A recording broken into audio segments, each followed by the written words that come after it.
pendidikan akhlak dan perilaku para santrinya, saudara, agar para santrinya ini sebelum menuntut ilmu, sebelum menggali segala macam ilmu pengetahuan di rubat beliau, supaya mereka bisa memahami apa itu khidmah, apa itu akhlak, apa itu suluk. Makanya dulu semasa hidupnya kalau ada santri-santri baru, siapapun dia, masuk ke dalam rubat Abu Ya Sayyid Muhammad bin Alwi Al-Maliki radhiyallahu ta'ala anhu, beliau tidak langsung izinkan untuk ikut dalam majelis untuk menimba ilmu.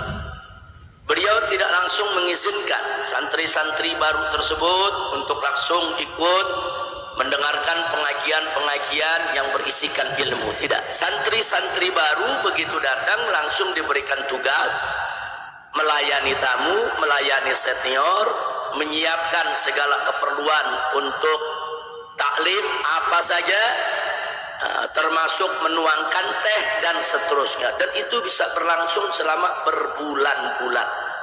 Jadi si santri itu dididik bagaimana cara menghormati gurunya, bagaimana cara menghormati seniornya, bagaimana cara menghormati tamu-tamu gurunya yang datang, saudara, bagaimana cara menyambut mereka, bagaimana cara melayani mereka, bagaimana cara berbicara dengan mereka.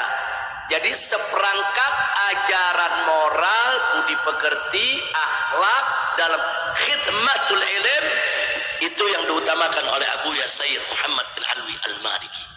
Jadi santri-santri baru tersebut enggak dikasih bawa kitab, langsung baca kitab, duduk langsung nulis, enggak ada ya. Nah itu bisa berlangsung berbulan, bahkan kadang-kadang bisa berlangsung bertahun, saudara, tergantung daripada si santrinya. Dan itu semua kembali kepada keputusan Abuya. Jadi selama belum diizinkan untuk duduk ikut membaca kitab atau mendengar pembacaan kitab atau untuk daras, mereka semua diajarkan dulu bagaimana cara melayani ilmu. Melayani ilmu, melayani ahlul ilmi, melayani ashabul ilmi, melayani majlisul ilmi, itu yang diajarkan oleh beliau. Yang kedua, yang tidak kalah menariknya, semua santri-santri baru khususnya, saudara, begitu masuk, semua diberikan tugas. Ada tugas buat mereka semua. Tugas apa? Tugas membaca zikir setiap hari, ya ikhwan. Ada yang ditugaskan membaca sholawat, ada yang ditugaskan membaca hizib, ada yang ditugaskan membaca zikir. Dan tugas yang diberikan gak tanggung-tanggung, bukan baca zikir 10-100 kali, bisa ribuan puluhan ribu kali, saudara. Jadi masing-masing santri itu ditugaskan, kau baca hizib ini sekian ribu kali, kau baca selawat ini sekian ribu kali, kau baca hizib atau wirid ini sekian ribu kali. Semua santri masing-masing mendapatkan tugas sedemikian rupa, saudara. Nah, kenapa? Semua itu tidak lain dan tidak bukan di tazkiyatun nufus. Nah, dulu waktu saya pertama kali ke Mekah, mampir ke beliau mengikuti yaitu semua kegiatan yang ada di pondok beliau, walaupun saya tidak tinggal di dalam karena saya kuliah di kota Riyadh, tapi di masa-masa libur saya memanfaatkan waktu libur tersebut untuk bisa menimba ilmu di majelisnya. Pada awalnya kita sendiri masih bertanya-tanya, kenapa ya kok santri baru disuruh ngelayanin, disuruh nuangin teh, disuruh bikin bukur, saudara.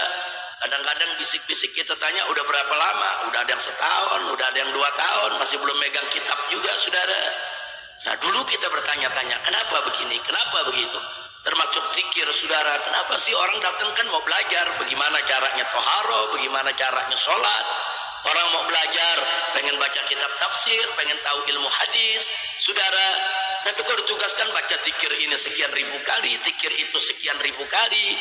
Nah, kadang-kadang hati ini bukan menolak, tapi penuh pertanyaan, tasaulat.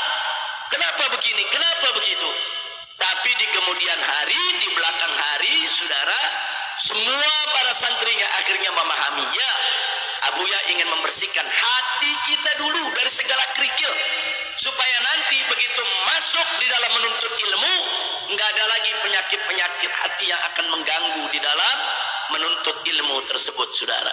Jadi beliau lebih mengedepankan pertama tadi yang kita sebutkan bagaimana pembentukan akhlak para santri-santrinya. Yang kedua sekaligus juga membersihkan hatinya ya. Wah, begitu hatinya bersih, akhlaknya bagus, masuk menuntut ilmu, maka ilmu akan mudah untuk diterimanya. Ilmu akan mudah bersemayam dalam jiwanya. Alhamdulillahirabbil alamin. Nah, makanya kalau santri-santri yang ada di markas syariat ini diberikan tugas zikir, jangan kaget. Di markas syariat ini habis setiap ba'da sholat fardu itu ada kewajiban saudara untuk membaca zikir, untuk membaca ayat-ayat Al-Quran saudara, terus setiap hari tidak putus, semua santri diajak.